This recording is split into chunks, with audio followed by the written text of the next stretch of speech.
you've done some user research. Maybe you've done some user testing. Maybe you've done some card sorting. Whatever it is, you've done your user research. You've analyzed the data. And now you're ready to present the results to the stakeholders for the project. And when you present those results, you want to make sure that they have as much impact as possible. You want the stakeholders to understand what the research is saying. You want them to be able to make good decisions based on the research. You want your work to have as much impact and influence as possible.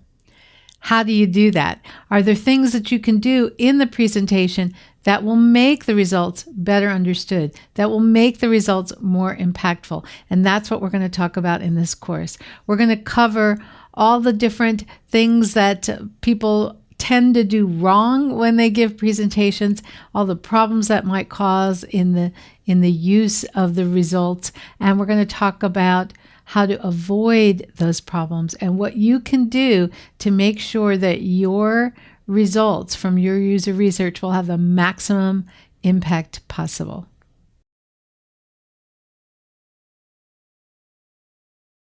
I've made a lot of presentations of research results to stakeholders, and I've also seen a lot of presentations that other teams have made to their stakeholders. And I'd like to go through some of the most common problems and mistakes that I've seen teams make as they are presenting their results to stakeholders.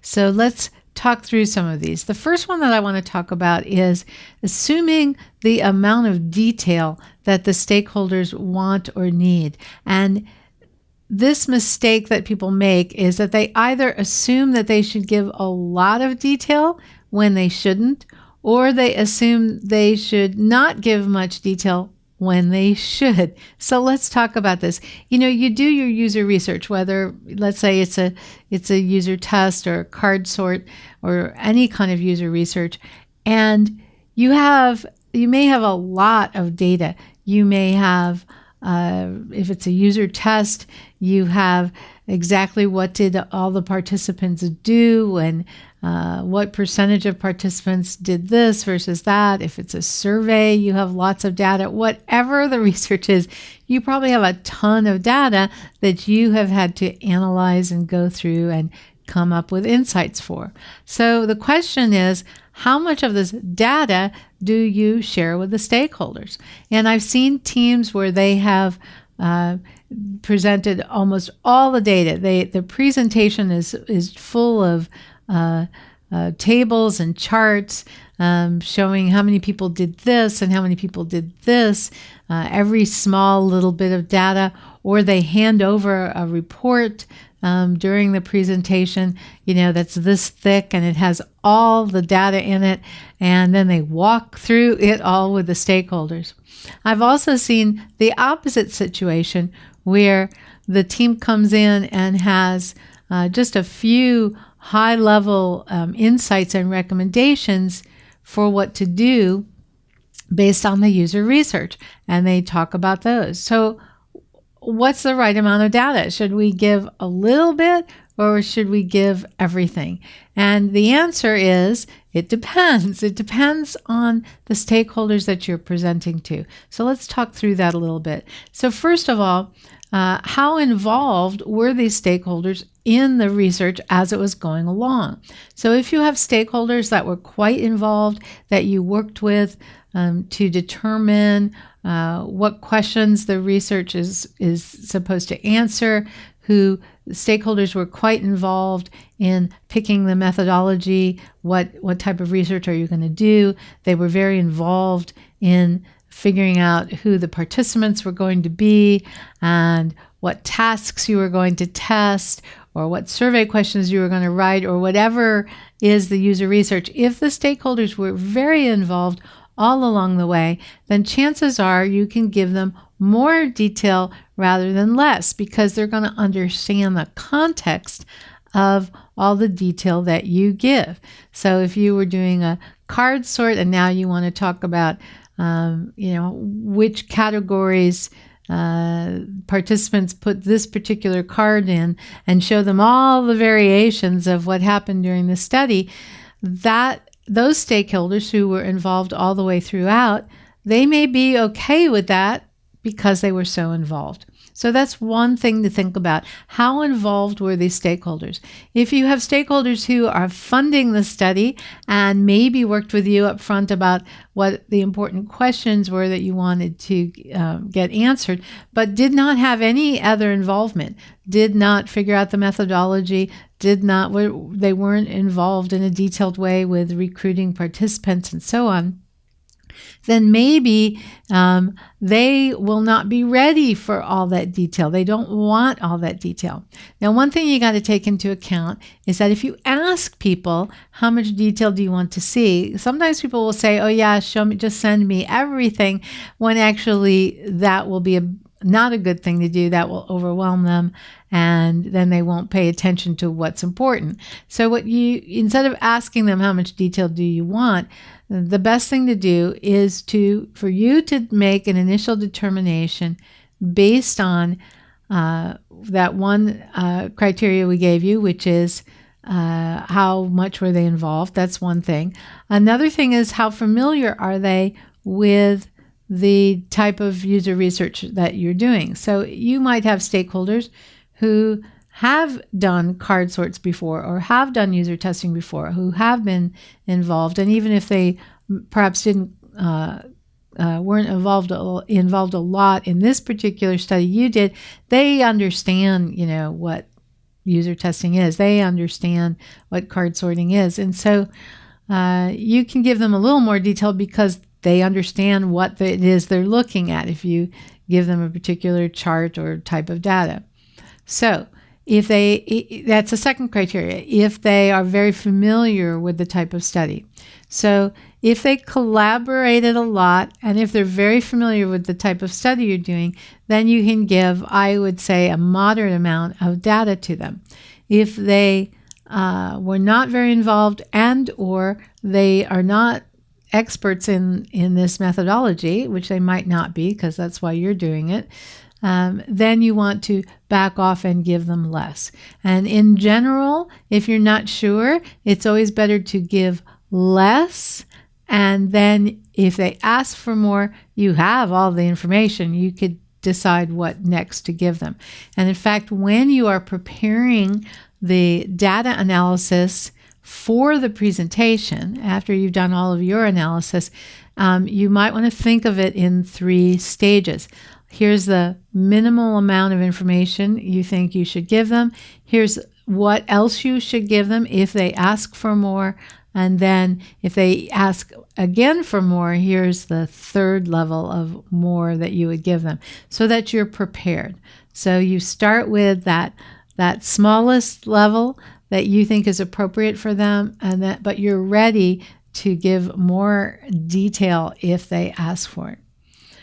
So what we want to do here is give them the amount of data that they will be able to understand, the amount of data that will help them believe and understand the insights that you're taking from the data, but not so much data that they get overwhelmed or they just kind of, glaze over because they don't understand what's going on. So you want to find that sweet spot. It's different for different stakeholders. It's different for every project. So one of the mistakes I see teams make is that they say, well, after we do this type of study, we always present this much data. It depends on the study and the stakeholders and how much they know. So don't have a set way that you do it. Decide as you are putting that presentation together, what is the appropriate amount of information for this study, for these stakeholders, for this presentation. So that's our first problem we want to avoid, is how much detail we should show, and making sure you don't show too much or too little. The second problem that I see teams make is that they provide data, but they don't draw conclusions. They don't point out insights. One of the problems of doing a lot of user research, if you're very experienced at it, is that you often see the insights right away from the data. You can look at the the summary of the user testing results. You can look at the highlight video. You can look at the card sort data or the survey results, and you immediately see what that means and the impact of that. And you might assume everyone else will too. So you might report on the fact that, no one was able to do this task. And to you, now you know exactly what the issue is and what the insight is and what they should do about it. But your audience, the stakeholders, they may not be able to make that quick translation from data to insight. And in fact, we need to go from data to insight to recommendation. I know sometimes when I have gone back through some of the presentations I did years ago, I would realize, well, I showed them the data and I came up with the insight, but I didn't directly and clearly connect that to my recommendation for them about what to do, because I thought that was obvious. If the insight is that no one understands what this term means, then to me, it's obvious, change the term, change the label. But it might not be so obvious. So you really got to make that obvious connection between the data to the insight to the recommendation. And so you definitely don't want to just give people a bunch of data and say, here's the results of our study. You've got to do those two other steps. What's the insight about it, and what's the recommendation of what they should do based on that insight? So we talked about how important it is to make sure that you are being very specific about not just the data, but the insights from the data and your recommendations from the data. And your recommendations from the insights, but you must also make sure that you're doing this from the stakeholder's point of view. So I think it's easy for UX, user experience, user research professionals to think about a particular product and interface, whatever it is that they're testing, and to think about fixes in terms of how to make it, for instance, easier to use. I mean, that's a lot of what we do. And we tend to think that that's the goal, right? To make things easier to use, let's say. But from a stakeholder's point of view, that might not be the goal at all. Now, it's not that the stakeholder wants to make things hard to use. It's just that they have other frames of reference. They have other priorities. Maybe for them, it's not so much about it being easy to use per se. It's more about the fact that then people won't call in. They'll do self-service rather than make a phone call. And you may see that connection between, well, if it's easier to use, then they won't have to call in. But you might just report and present your results in terms of, look, this is an obstacle to usability. People are having trouble with this thing, this button, this form, and therefore if we fix the thing, they won't have trouble with it anymore. But having trouble with the form or the button is not what the stakeholder cares about. And again, the stakeholder is not saying, well, let's make the form difficult, but the stakeholder might not see that connection between fixing that problem that you have identified in your user research and how that gets them to the goal they have, which might be fewer calls to the help desk or whatever their goal is. So it's really important during your presentation that you make that connection between what you are recommending, for instance, fixing a form, and how that recommendation matches or connects to what's important to them. And we really have to understand that our stakeholders might have a set of goals and things that are important to them that are different than just usability or user experience. And you've got to make that connection for them in your presentation. It's very critical. not only is it important for you to be able to tie your insights and recommendations to what's important to the stakeholder, it also is important when you're presenting your results at a higher level to make sure that you've connected the whole reason for doing this user research at all to what's important to them. And it means you need to know what's important to the stakeholders. Why did they want to do this user research? Or why did they agree to do it? Or why did they fund it? And typically their reasons will be different than your reasons. So you might be doing it because you think it's important to delve into customer or user behavior in order to inform design later on, or maybe in order to ensure that this particular product that you're working on is optimized for that target audience. And, these are things you're interested in as a user research, as a user experience professional. But a lot of times stakeholders, they're only tangentially or maybe not at all interested in that. They are typically interested in things like, what's the return on investment for doing this user research? If we fund this user research, like, what will it do for us? How will it make us more money? Or how will it help us reach our business goals? And so that means you need to understand what their business goals are. And you're the one that needs to make that connection between their goals and why this particular study will help them reach their goals. So sometimes it's return on investment. It's the bottom line. It has to do with money. Sometimes it might have to do with a particular reaching a particular goal, maybe not about money. Maybe it's something else like reducing calls to the help desk or increasing engagement or keeping up with the competition or making a decision about whether to continue with a product or to not continue with a product. So you need to understand what their goals are from their point of view and then tie the whole reason for doing the research into this.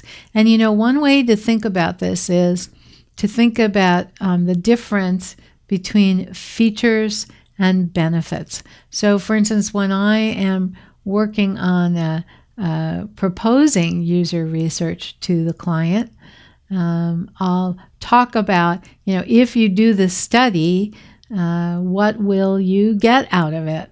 What will this do for you?